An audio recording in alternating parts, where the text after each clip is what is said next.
Magandang araw mga amo at welcome sa Kali Topics. Sa video na to ay magkokomento tayo patungkol po dito sa katatapos-tapos lamang po na midterm election na kung saan ay kagulat-gulat ang naging resulta ng election na to, na kung saan ay halos kung hindi man humigit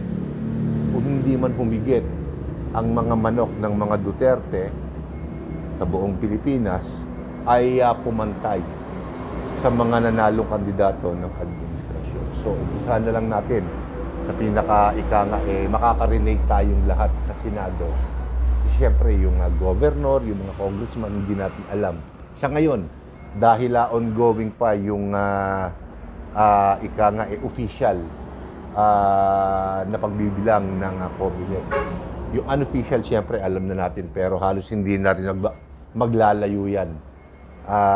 So, marami naman sa atin ang nakapuna na 3 o 4 sa administrasyon, 3 o 4 sa oposisyon ng mga Duterte ang pumasok sa Magic 12, at sa administrasyon naman ay ganun din, 4 o 5, 3 o 4 ang pumasok sa Magic 12 ng administrasyon. Pero ang nakakagulat dito ay mayroong dalawang independent ba sila? Dahil pinklawan sila eh. Si former senator at incoming senator Bam Aquino at Kiko Pangilinan, na kung saan ayon sa mga survey ng mga nakakaraan ay hindi man lang pumapasok sa Magic 12. Alam naman natin, sinasabi ko na rin yan sa mga surveys na yan, ikinukondisyon lamang nila ang isip ng mga botante para isipin na yung kanilang inilalabas na mga surveys ang malalakas na kandidato. So parang ikinukondisyonan nila yung isip ng mga botante na ito ang piliin nyo, itong mga lumabas sa surveys namin. So, sinabi ko sa inyo na huwag kayo maniniwala sa mga survey, maniwala kayo sa inyong mga sarili, maglagay kayo ng pamantayan. At, well, ako, personally, natutuwa naman ako dahil mukhang paunti-unti, hindi naman totaling namulat na, pero paunti-unti, nag-uumpisa ng mamulat ang mata ng mga botante at lalong-lalo na ang partisipasyon ng mga kabataan ngayon na kung saan ay aktibo na silang sumasali sa diskusyon ng politika at lalong-lalo na dito sa eleksyon na kung saan ang youth vote turnout ay umabot ng 50 to 60%. So napakalaki niyan. Napakalaking bilang niyan. Kaya syempre, yung mga kandidato na nag-focus din o nag-effort na mag-upload ng kanilang mga campaign materials, ng kanilang mga campaign videos sa social media ay malaki ang naitulong sa kanila. At dalawa na nga po dito ay si Senator Bam Aquino at Senator Coco Pimentel, na kung ako naman ang tatanungin nung sila ay mga senador, hindi naman sila nag-overperform or nag-underperform. Pwede na rin. Pero siyempre, ang naging slogan nila, campaign slogan nila kay Bam Aquino ay sa edukasyon.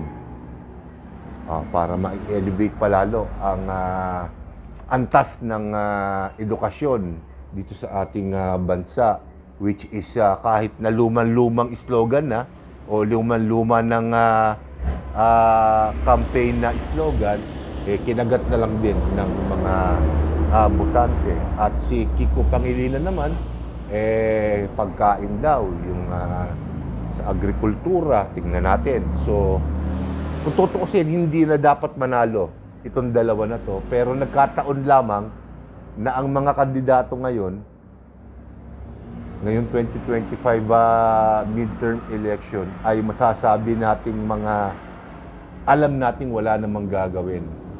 Wala namang gagawin sa Senado kung hindi tumambay at magpa-charming, ika nga, at mangulimbat.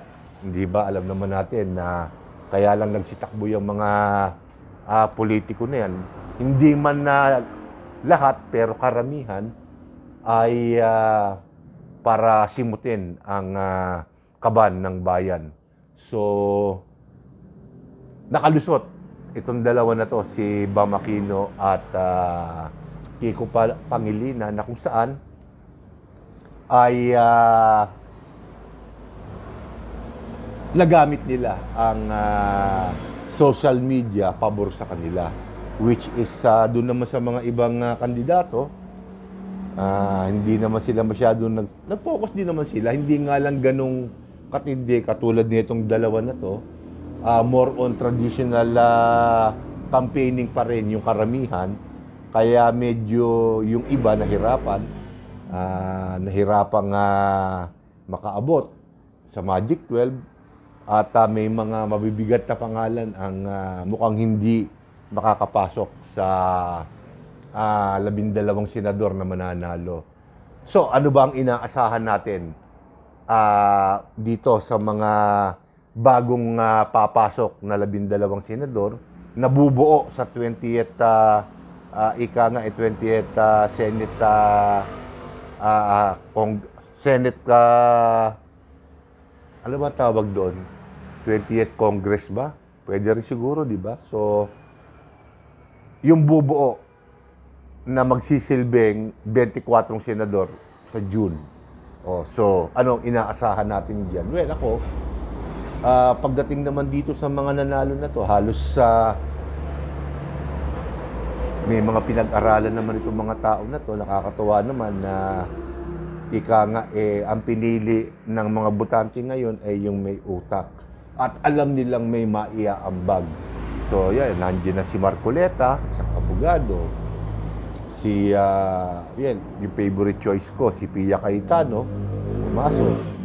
So, Lacson, of course. So, itong composition ng Senado na to mukhang maganda. Na insertan sila ng experience and knowledge. So, magiging maganda sa tingin ko. Hindi man siguro sobrang ganda, pero magiging progresibo ng konti, aabante ng konti itong lupon ng mga senador sa July. So, maganda rin ang inaasahan natin diyan. So, ano pa ba? Yung impeachment ni BP Sara, kung ito ba ay aabante na. Well, sa tingin ko paabantihin ito sa ayaw at gusto ni BP Sara para maipakita, kumbaga magpapakitang gilas ang bagong lupon ng mga senador. Didinggin nila to.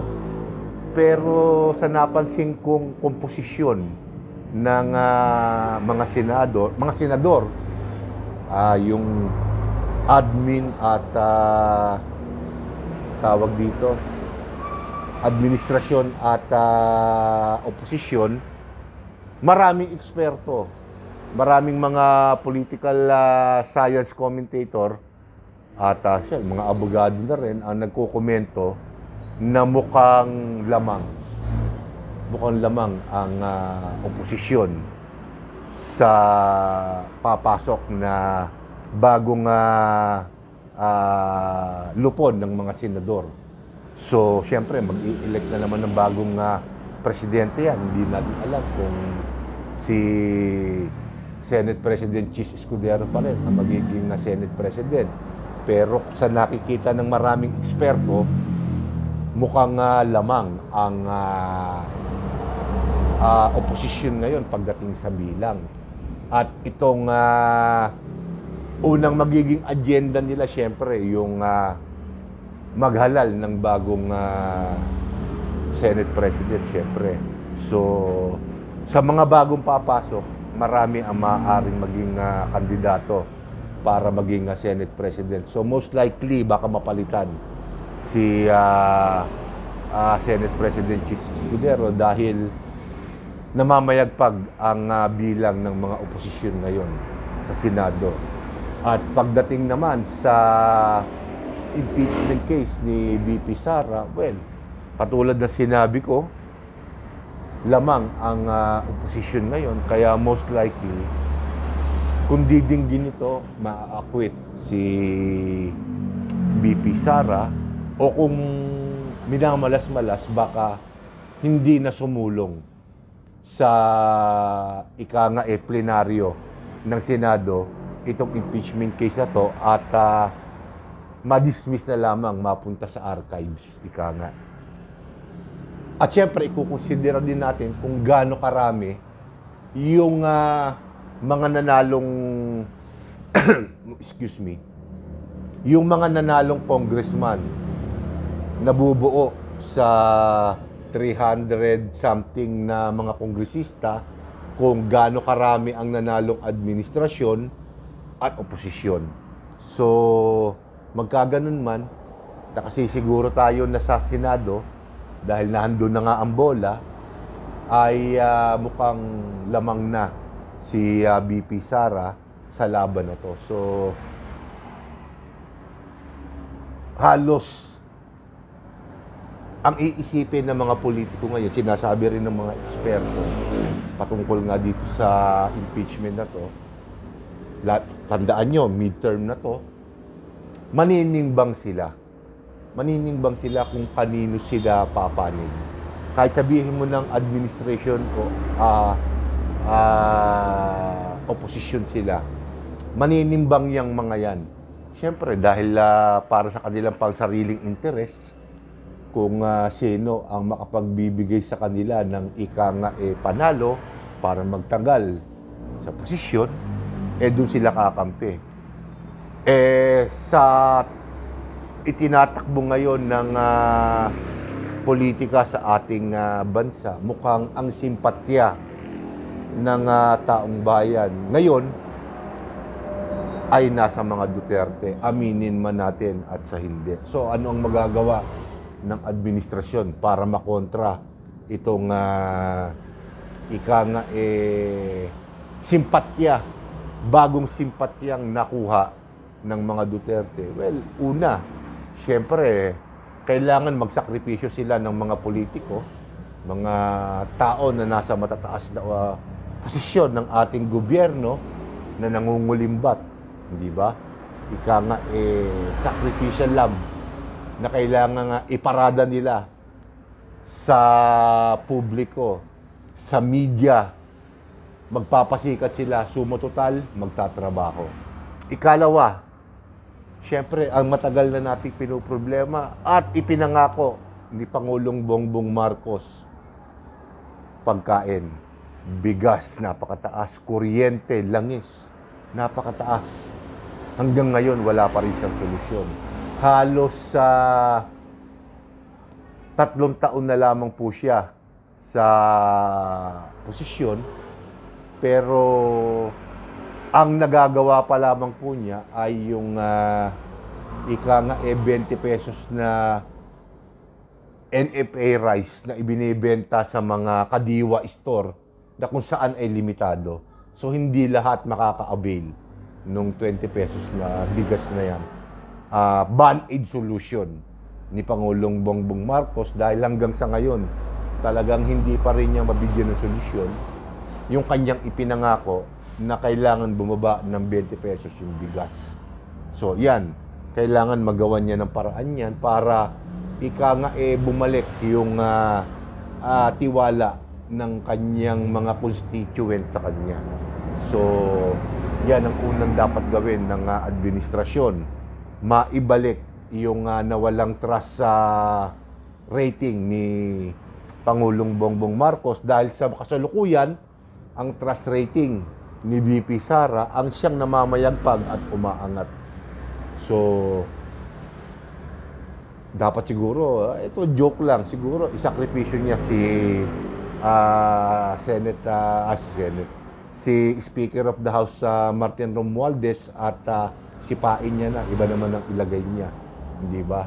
Dahil mukhang hindi nakatulong si Speaker Romualdez sa popularity rating ni Pangulong Bongbong Marcos. Yun. Baka sakali makatulong yung ganung senaryo. Pero, syempre, sa ngayon, ang mga politiko natin na nanalo, pagdating sa impeachment case ni BP Sara, maninimbang yan kung kanino sila kakampi. So, dito ko muna tatapusin ang video na to. At syempre, susubaybayan natin ang mga susunod na kabanata, ika nga, ng politika dito sa ating bansa. Lalo po kay BP Sara at Pangulong Bongbong Marcos. So, maraming salamat po sa inyo lahat at magandang araw po sa inyo.